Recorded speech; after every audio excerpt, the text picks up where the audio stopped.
Would you say you're a Forex millionaire? I'm a Forex millionaire.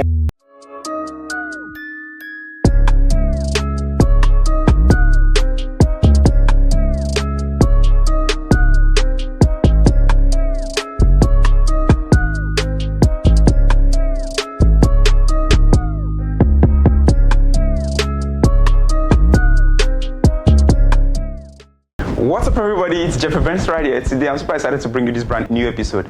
So today I'm right here in Ghana, just as you already know.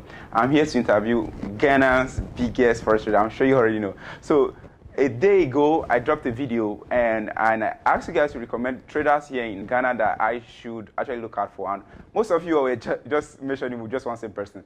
So I'm here to interview Kojoforex. So he's the king of blues. And they say he's a GBP legend. So today we are here to learn a lot of things from him. So if there are more questions you want me to ask him, maybe some subsequent times you really want to know about him, you can drop that in the comment section. I definitely will attend to them. But for now, make sure you hit the subscribe button, turn on post notification, and like this video. All right.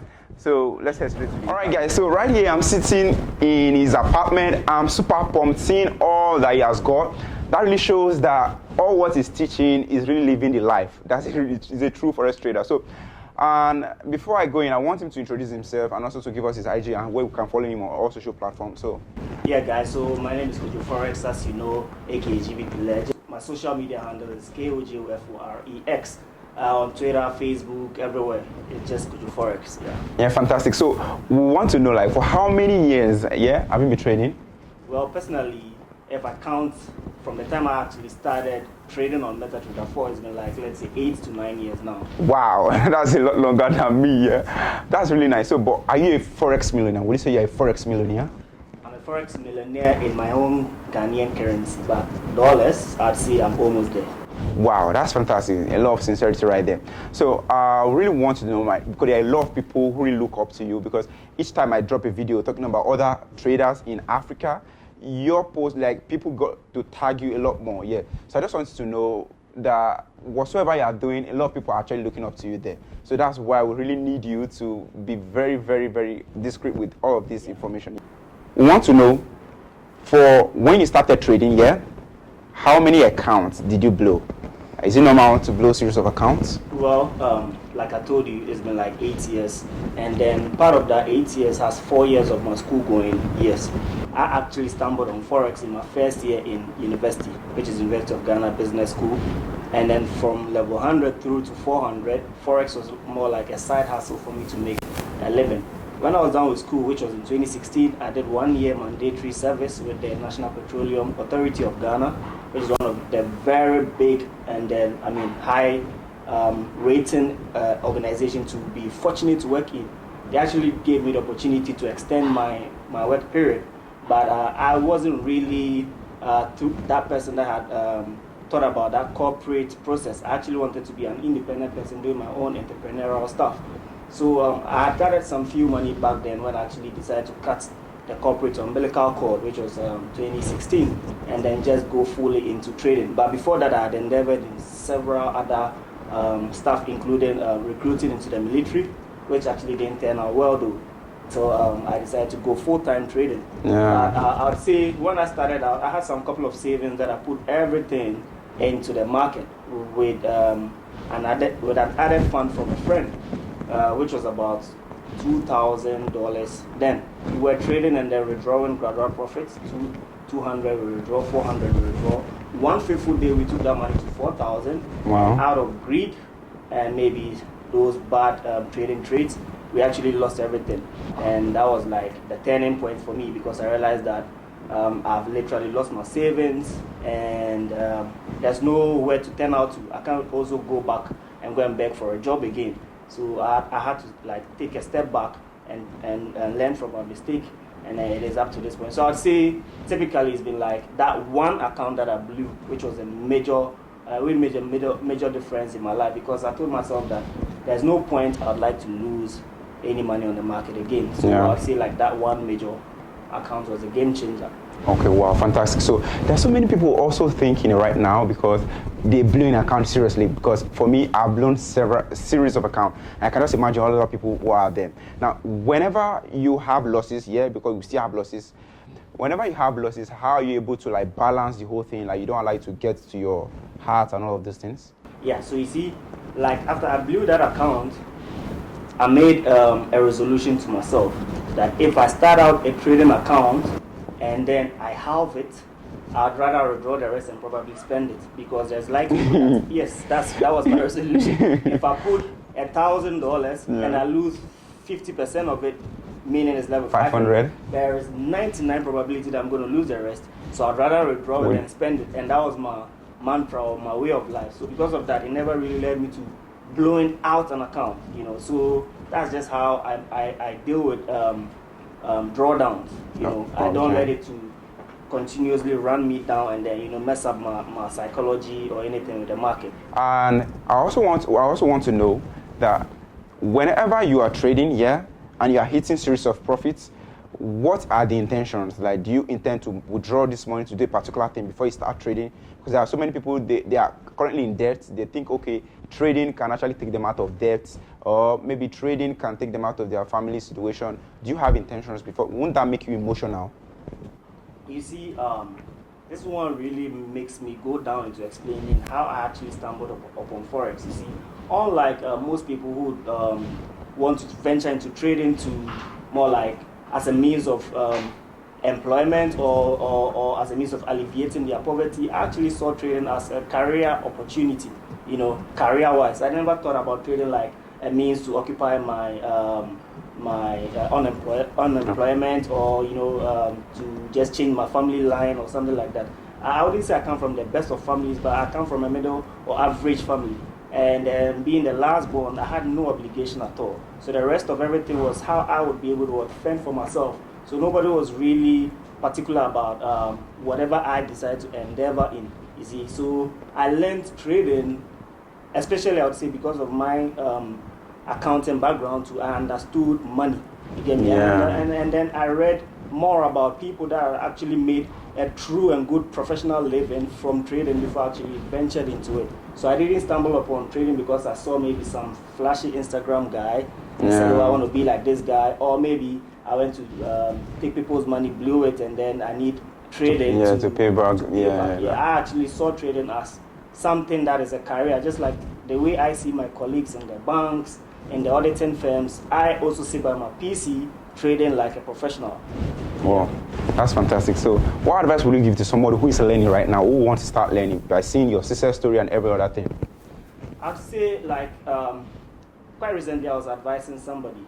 I was telling him that they should see, the person was asking me the same question you asked. I told them that they should see themselves as a GHS graduate. In GHS in Ghana is a junior high school, right? You have to go to junior high school, senior high school before university. I told a person to see themselves as a GHS student who wants to become a professor. That means what? Wow, a long way. Learning curve. Wow, a long way. If you're starting in trading, I want you to see yourself as well. A junior high school student who has the ambition of becoming what? A professor. It means you have a lot to read, a lot to learn, a lot to experience before you get to that professor level. Stage, yeah. Wow. That's really fantastic. So, as talking about learning, where do you recommend that we can learn from? Do you recommend free resources, or you actually want them to actually have a mentor? Which one do you think will make things faster? You see, I also have two biases when it comes to that. One is you can be self-taught. Me, like this, I went through a lot of self-teaching process, and then you can also have like a mentor, right? But what are the pros and cons of that? The self-taught process means that you have to be ready for that long journey, that long curve, because to figure out even what is Forex, what is leverage, what is pips by yourself, I'm pretty sure that if you ever tried doing that by yourself, it took you a couple of months before you even finish the whole beginner scoop, and then now to look into what strategy best fits me, trying in price action, then you may overall spend about 3 years already. It was a long while for me, Exactly. So that is like the self-taught process. And then you can also cut your 1 year process of going through all these hurdles into, let's say, 2 weeks or 3 weeks by getting somebody who can teach you and then let you have a feel of the mistakes they did so that you don't even fall into that process. And that would literally cut the process out. But I leave people to choose their just own. decide. Yeah, just decide. I never really force people that you have to get a mentor or this, because me, when I started, I never really seek that I wanted to have a mentor teach me A, B, C. I wanted to really experience the whole process. By yourself. And then it was catered for by my school going years. So I never felt like I was late in life. For somebody who's like, let's say maybe 28, 29, 30, you're trying to balance your life out, and then you just stumbled upon Forex, to go through this same process before you even become profitable, you're like, yeah. When will you start enjoying, when will you start living the Forex life? Exactly. That's Yeah. how I see it. So you leave the option for people to decide themselves. All right. Okay. So guys,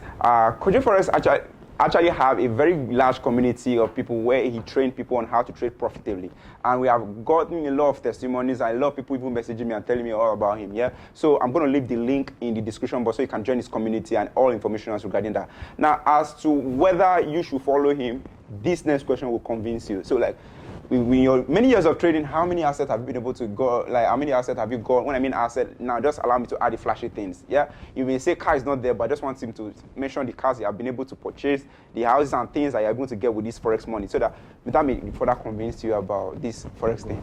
Yeah. So asking about my assets and then what Forex has got me so far. You see, let me tell you a story. When I started trading, right, and then when things started really going in my favor, Yeah. I was still using an iPhone 6 Plus. That at that point there was iPhone 11 or so, right? And I had one mentee that I was teaching, and he was like, Kojo, with all this money you make on the market, why are you still using iPhone 6? Yeah. Me, I'm using iPhone 11 Pro even as your student. And I told him that, look, because of my finance background, right? Yeah. I don't really see trading as, okay, show off, I have iPhone, I have this, so come and learn from me just because of me displaying these things. Yeah. But if I want them, I can get them if I want. But I have a strict financial plan that I'm following, right? And then financial plan of what? Of independence, not just living rich or representing myself as rich, but knowing genuinely within myself that I don't have the means to what I'm trying to show. You get me? So it took me a long time.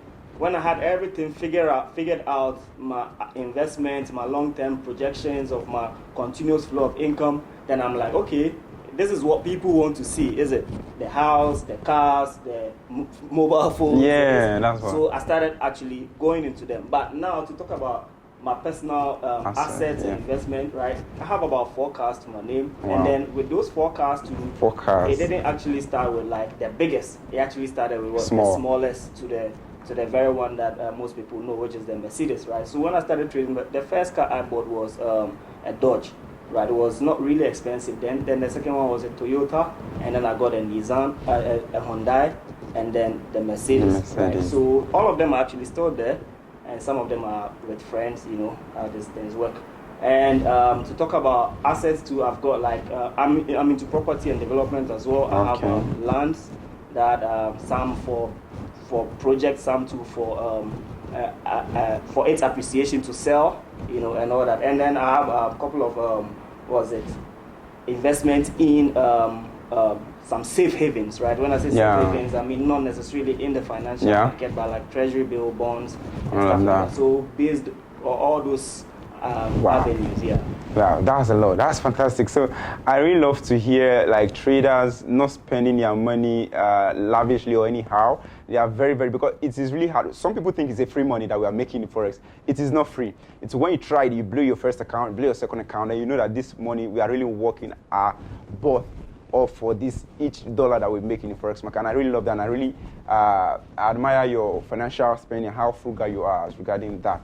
All right, so another thing that I would also love to know is, in Ghana today, do you have plans for the Ghanaians, the youth, since you're already out, do you have plans to bring up all that people, or you are looking at something more bigger? Do you have plans for the Ghanaian traders? You see, I think if you really go back to my first YouTube video where I introduced why I've been trading and so on, I said I was going to train 1 million youth before the year 2024 or something like that.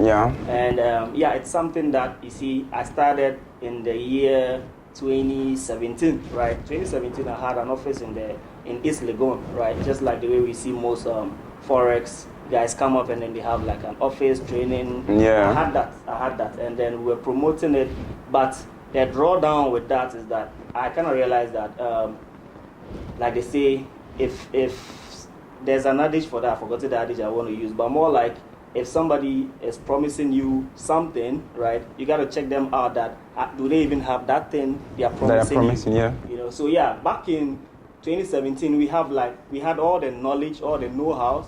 We're still trading, we're still profitable, but we had not got to that asset acquisition level. And that will convince people the more. People want to see. Exactly. So it didn't really ginger a lot of people to want to come on, venture into trading. You get me? So we took a break from all those levels and we're like, let's build ourselves, let's make our own money, and then probably get back into that influential aspect. Yeah. So I took a break from 2017, 18, 19, just trading, building my own things, and then 2020 when Corona struck and people actually lost most of their jobs, right?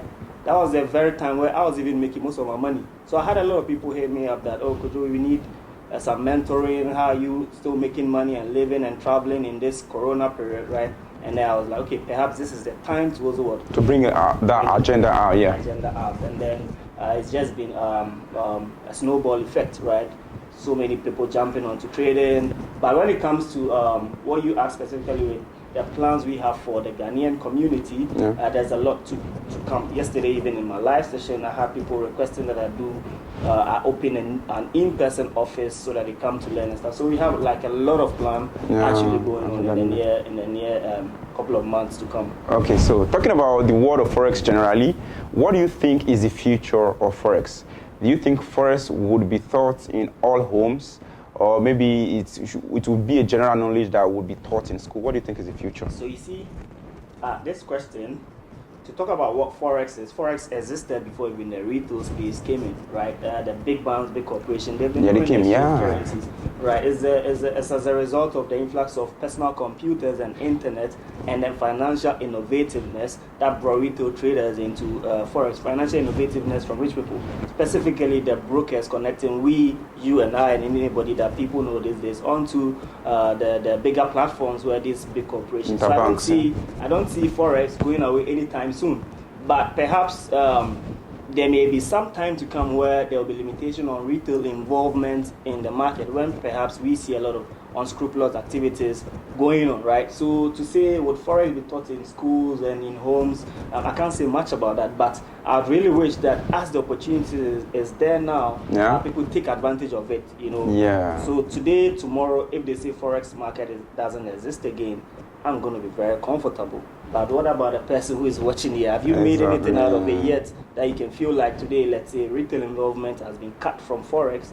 Can you still say that you made something while it existed? You get me? Yeah. Yeah. Okay, now looking around your house, your house is so magnificent and very fantastic. There's one thing I see that stand out. There are a lot of books. Now, who are your mentors? Not necessarily Forex-wise, like generally, people you listen to that give you that vibe.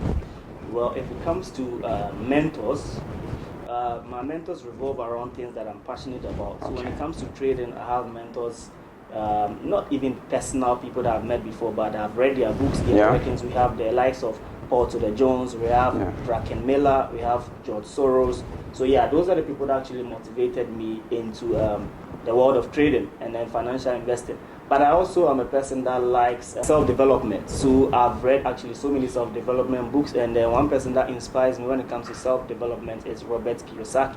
So I have most of his books in terms of financial planning and all that. Yeah. So those are my mentors, and then perhaps very close ones, I would say my dad, and then one millionaire that I work with, he's called Kenny Andam. So perhaps if he comes across this video, he actually motivated me a lot. He lives also in East Legon, one of the wealthiest people I've ever come across, and mentored me personally, you know. And then we had endeavors in various fields in Ghana, oil sector, farming, import and export, so many things. So he actually gave me that close call relationship and experience when it comes to the world of business as well. Wow. And to add up, one time he was like one of the top-notch athletes in Ghana, and then he has worked with Microsoft. He has worked with so many big corporations outside. Yeah. Wow, that's fantastic. Yeah, pretty nice people and people that are really related. Some of the mentors you mentioned, there are also people that also read their books and also follow them up on all social media to know how they do their things. Well, fantastic. So let's say, for example, I want to become a millionaire. Like, I want to be rich. I just want to like change my poverty, my story, everything. What is the one way you will recommend that I should take? Yeah, you see, when you mentioned that you want to become a millionaire, and even with the question when you asked me that, am I a millionaire? I feel like people over-exaggerate the term millionaire, right? Yeah. The moment they see somebody with a flashy car, house, and stuff like that, okay, he's automatically a millionaire. Yeah. You know, millionaire in dollar is not an easy journey, right? Sometimes social media like to just misuse that word. You get me? Yeah. Because if you really think about $1 million, it means you have to have about $100,000 before you can become $1 million. Perhaps it may be inculcated in your assets. Yeah. How many of the assets so far, and then how old are you? We live in a part of the world where acquiring those kind of things don't come by easily. You get me? So I try to be as real as possible with people that follow me, right? When it comes to like when you ask me million cedis, my house, my investment, my land, they over exceed millions. Oh, that, yeah, I can see bank that. account, but $1 million, it's quite close to that, but not exactly close to that. So to say me with all my experience and then all my journey and then all the affluence, all my travel, and I say that I am still getting close to $1 million, then it means that you that wants to start out, you must know that you have a long journey ahead. But everybody's fate is different, right? Somebody may be lucky and then you get it really faster, exactly. yeah. But you just know that it won't come on a silver platter, so you got to put in the hard work. Yeah. All right, so that's fantastic. Another thing I also want to know, want to delve in a little bit about your trading life and all of these things. What would you say is your typical daily lifestyle? You see, behind that King of Blues, Kojoforex, and whatever you see, is one very hard-working guy. You know, I wake up at specific times, and it's been like a routine. It started actually from school all through to how I start trading as well. You see, one of my confirmations for trading is actually revolving around taking candlestick confirmation. Yeah. And then with your experience, you know that candlesticks have specific closures, right? It could be like the 1 a.m.s, the 5 a.m.s, if you're talking about the 4-hour time frame.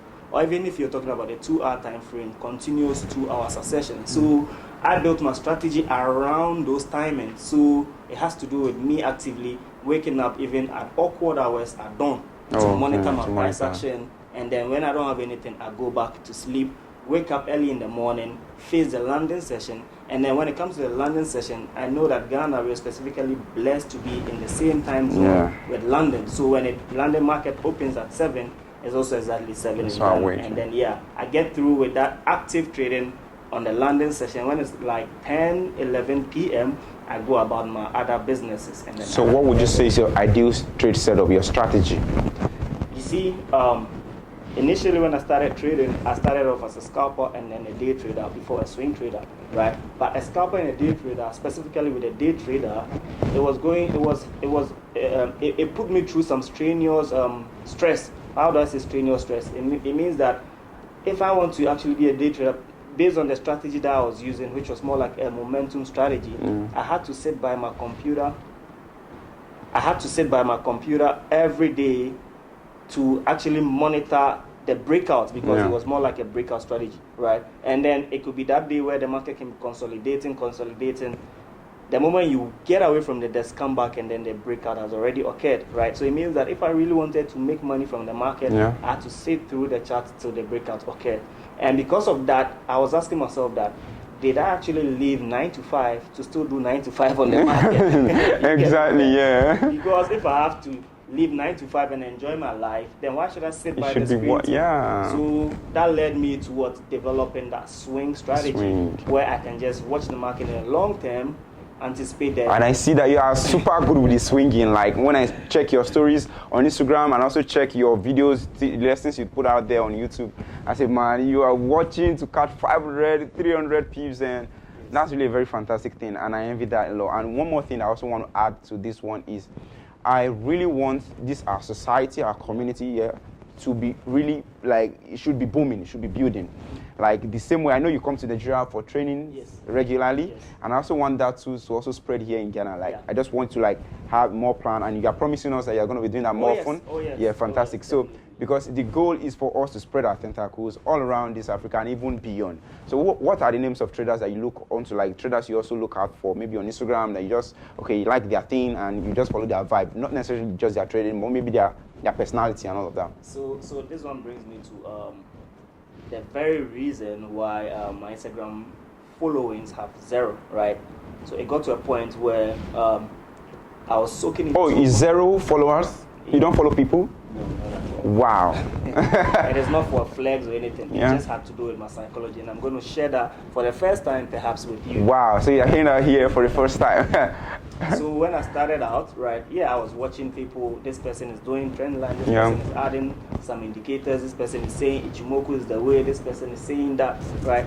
And my mind was literally scattered all over. So I was asking myself that if I admire this person and he's saying trend line is the way, I admire this person, he's saying smart money is the way, I admire this person, he's saying smart money, cloud is the way, then which one is actually the way? So I decided to unfollow everybody, seek my own light, and then see do your what thing. had me, right? So that was where I actually didn't look up to anybody again. Do you get me? So I never really had any person I'm saying that this person is my favorite trader, I'm trying to be like him, or this. As I was actually set out on my own way. But after all the successes, right, I still go back to watch people, and then I see that indeed they are doing well, right? And then something you cannot overlook to see how best some people are also performing, right? I have the likes of Daniel Savage, who's in the US. I have a close relation with him. Q Banks, the Sean Lee, the Amanats, the people that are all over social media. They inspire us to drive ahead. But one thing I do not overlook is the fact that geographical location is very different, right? And opportunities that come as a result of your location vary. So as much as I get inspired with the Sean Lee and the successes in America, I don't try to overwork myself to that pace, because like things come, they have a credit system and so many things that make systems work than we have around here. So I watch them partially for the motivation, but at the end of the day, I'm still in my own very lane. Wow, that's fantastic. So guys, I believe you all have learned a lot of things. Like, I've been learning a lot of golden nuggets from him, and he's been dropping it back to back. So guys, make sure you subscribe, turn on post notification, and also go to his channel, and also make sure you subscribe, because it dishes out swing trading styles, this trading styles, strategies, and how you can better your day-to-day trading. So make sure you do well to do that, and also to follow him on Instagram, and as well, you also follow me here on Instagram. So until next time, guys, I'm going to be seeing you on the other side.